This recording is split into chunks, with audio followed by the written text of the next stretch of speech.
నమస్తే. ప్రస్తుతం మనం మహబూబ్ నగర్ జిల్లా కేంద్రానికి సంబంధించిన ఒక ప్రముఖ డబ్బింగ్ ఆర్టిస్ట్ ఉన్నారని చెప్పుకోవచ్చు. అయితే మహబూబ్ నగర్ జిల్లాలో చాలామంది డబ్బింగ్ ఆర్టిస్టులు కూడా ఉన్నారని చెప్పుకోవచ్చు. మనం గతంలో కూడా వెలుగులోకి తీసుకురావడం జరిగింది. వనపర్తి ప్రాంతానికి చెందిన డబ్బింగ్ ఆర్టిస్ట్ కూడా ఉన్నారు. ప్రస్తుతం సమంత, అదేవిధంగా ప్రముఖ హీరోయిన్లు ఎవరైతే ఉన్నారో వాళ్ళందరూ కూడా డబ్బింగ్ ఆర్టిస్ట్. చెప్పే వ్యక్తి ఈ పాలమూరు యువకుడు, పాలమూరుకు సంబంధించిన బిడ్డ ఉండడానికి కూడా ఈ మధ్య కాలంలో బయటికి రావడం జరిగింది.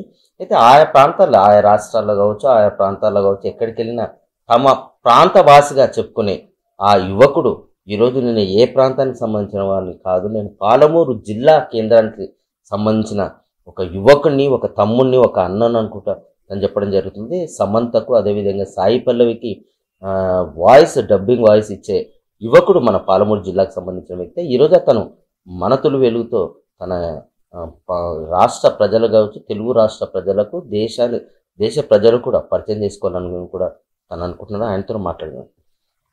నమస్తే మిత్రమా. మీ సొంత జిల్లా ఏది, మీ ప్రాంతం ఏది, నీకు ఎన్ని ఏళ్ళ నుంచి ఈ డబ్బింగ్ ఆర్టిస్ట్గా నువ్వు పనిచేస్తుంది?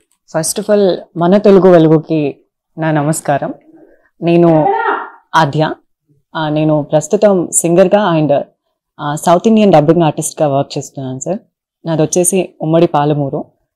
ప్రస్తుతం మేము నాన్న తన వృత్తిపరంగా మేము అక్కడ రాయచూర్, హైదరాబాద్ కర్ణాటక ఏరియా రాయచూర్లో ఉండడం జరుగుతుంది. ఇంకా నేను డబ్బింగ్ ఆర్టిస్ట్గా కొనసాగడం కూడా పలు భాషల్లో, పలు రాష్ట్రాలలో నా గురించి ఎక్కడికి వెళితే అక్కడ నాది అనుకునే విధంగా నా గురించి రాస్తున్నారు. అందులో నా ఊరిలో, నా పాలమూరిలో నా ఊరు అని చెప్పుకోవడానికి ఒక్క ప్రస్తావన కూడా రాలేదు.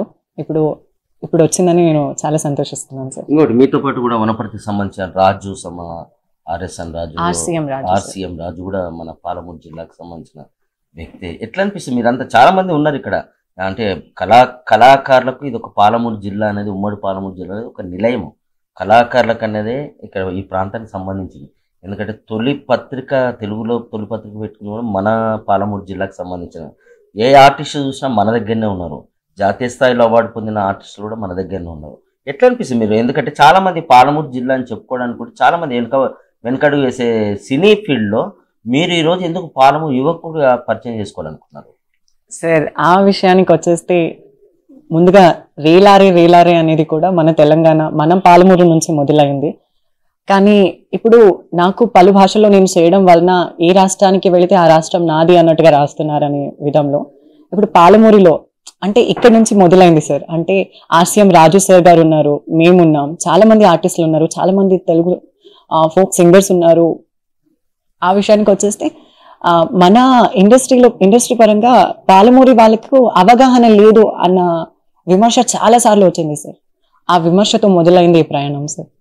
మీకు ఈ డబ్బింగ్ చెప్పడంలో, ఫిమేల్ డబ్బింగ్ చెప్పడంలో ఎప్పుడైనా మీరు అంటే మన నెగిటివ్ అంటే మన విమర్శలు ఎదుర్కోవడం జరిగింది? ఎందుకంటే ఆ ఫిమేల్ వాయిస్ ఇవ్వడంలో కూడా ఒక మగతను, మేలతను ఫిమేల్ వాయిస్ ఇవ్వడం, ఆ ఫిమేల్గానే ఆ లైఫ్ జర్నీ అట్లా కొనసాగుతుంది. చాలా సినిమాలు మనం చూసాం.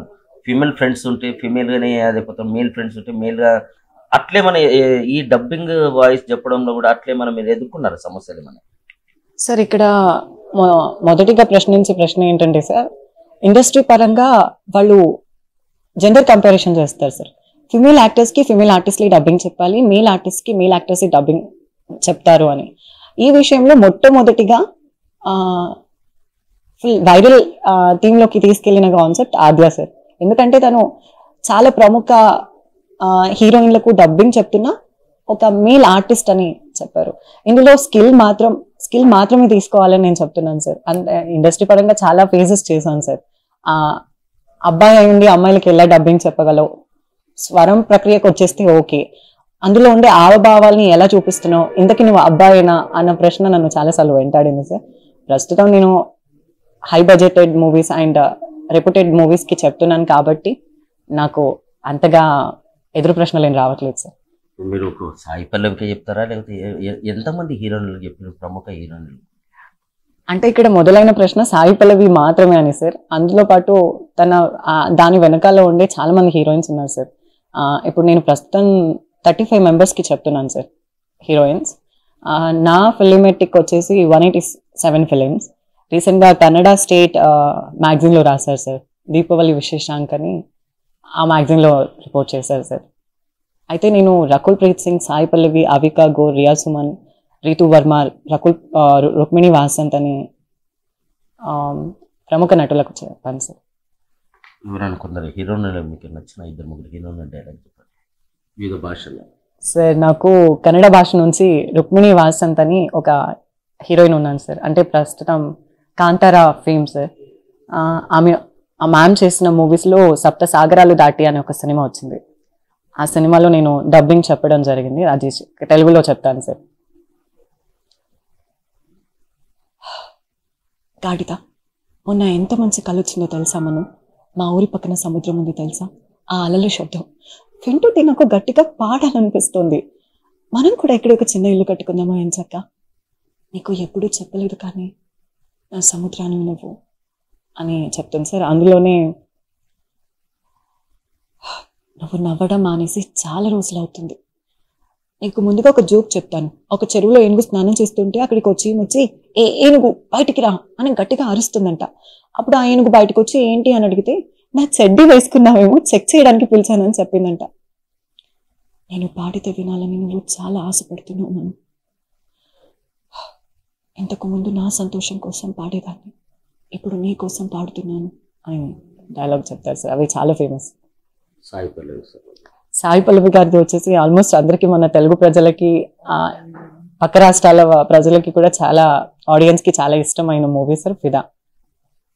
Also love story.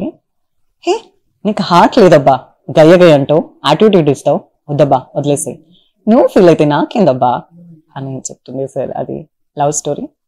ఆల్సో ఫిదా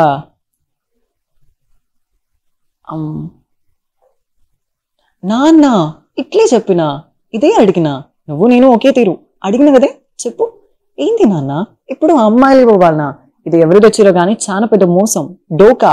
నేనైతే హీరో మెచ్చి పెట్టి పోయేదిలే, నేను నీ కొడుకు లెక్క అని చెప్తారు సార్. అసలు ఎందుకు ఈ డబ్బింగ్ ఇటువైపు రావాలని? ఎందుకు రెగ్యులర్గా ఎడ్యుకేషన్, చాలా మంది ఏంటంటే ఎడ్యుకేషన్, ఇప్పుడు మీరు డాక్టర్ చేస్తున్నట్టు, అక్కడ డాక్టర్కు మీరు ఫుల్ఫిల్ చేయలేరు.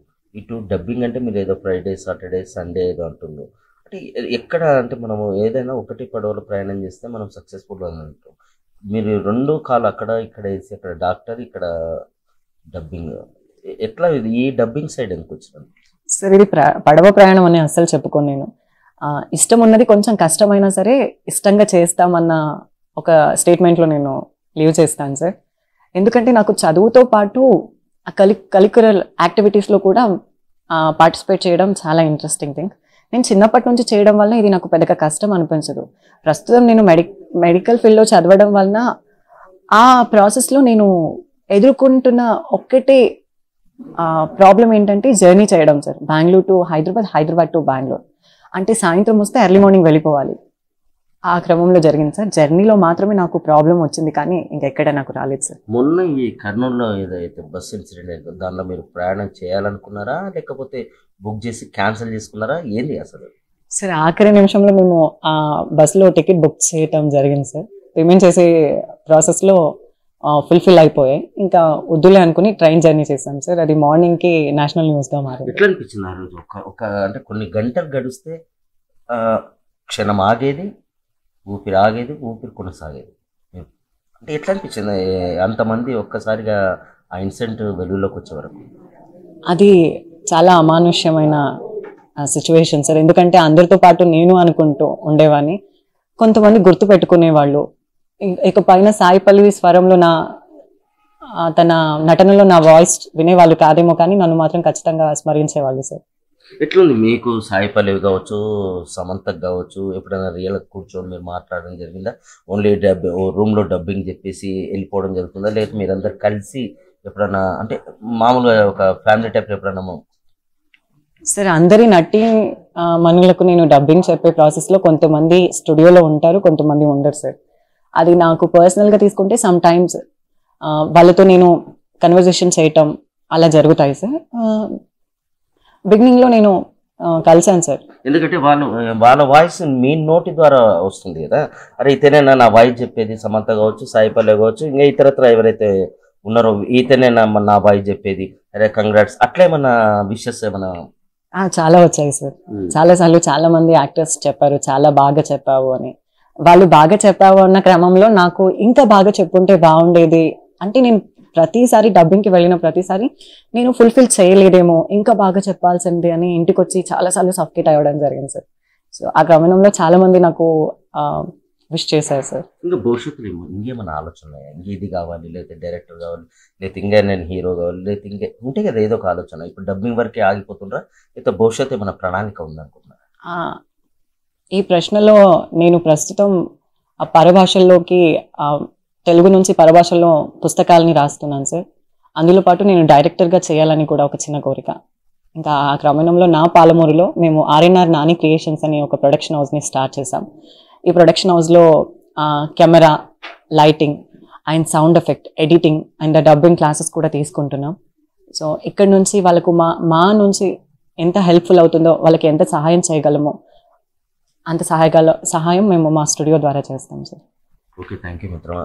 ఇది యాక్చువల్గా ఆద్య హనుమంతుకు సంబంధించి పాలమూరు జిల్లాకు సంబంధించిన ఏ యువకులైనా ఇక్కడ రావచ్చు, డబ్బింగ్ ఆర్టిస్ట్గా మారవచ్చు, కెమెరామ్యాన్గా మారవచ్చు, డైరెక్షన్గా కూడా మారవచ్చు. తనకున్న ఆలోచన భవిష్యత్తులో నేను పలు సినిమాలను కూడా డైరెక్షన్ చేయాలనే ఒక ఆలోచన ఉందంటూ కూడా ఆద్య హనుమంతు చెప్పడం జరుగుతుంది. నేను హీరోలను కలిసినప్పుడు తన వాయిస్ ఇతనే ఇచ్చాడని అంటే దాంట్లో చాలా ఇంట్రెస్ట్ అనిపించేది. వాళ్ళ కలయికలు కూడా చాలా నాకు అంటే కుటుంబ సభ్యులను కలిసిన ఒక ఫీలింగ్ ఉండేదంటూ కూడా తను పేర్కొనడం జరుగుతుంది. ఏదేమైనప్పటికీ పాలమూరు బిడ్డగా, ఎందుకంటే ఆర్సీఎం రాజు ఉన్నారు వనపర్తికి సంబంధించింది, అదేవిధంగా తను ఆద్య హనుమంతు పాలమూరు యువకుడు, పాలమూరు బిడ్డ అని కూడా మనం చెప్పుకోవచ్చు. ఇటువంటి వాళ్ళకు అంటే చాలామంది పాలమూరు యువకులకు అవకాశం దిశగా ఈ ఆద్య హనుమంతు వాళ్ళందరికీ అవకాశాలు ఇవ్వాలంటూ కూడా కోరుకుందాం.